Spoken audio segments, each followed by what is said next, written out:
सोलापूर न्यूजमध्ये आपल्या सगळ्यांचं स्वागत। प्रवाशाच्या सेवेसाठी असणाऱ्या राज्य परिवहन महामंडळाच्या एसटीचे बसचे पुढील चाक एका अनोळखी प्रवाशाच्या दोन्ही पायांवरून गेल्यानं त्यात तो गंभीर जखमी होऊन मृत्यू पावला। या प्रकरणी रात्री उशिरा फौजदार चौडी पोलीस ठाण्यामध्ये गुन्हा नोंदवला गेला असून मृत्यू पावलेल्या प्रवाशाचे वय वर्ष 53च्या आसपास असून पोलीस त्याच्या वारसाचा शोध घेत आहे।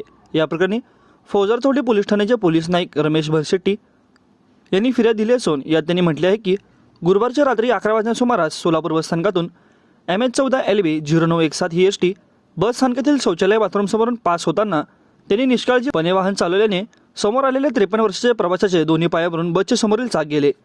यामध्ये संबंधित प्रवासी गंभीर जखमी झाला असून यातच त्याचा मृत्यू झाला। संबंधित प्रवाशाची अद्याप ओळख पटली नसून यासाठी फौजदार चौडी पोलिसांकडून शोध सुरू असल्याचे तपास अधिकारी सहाय्यक पोलीस निरीक्षक बारावकर यांनी सांगितले आहे। माझं सोलापूर न्यूज या यूट्यूब चॅनलला सबस्क्राईब करा आणि बेल आयकॉन प्रेस करायला विसरू नका।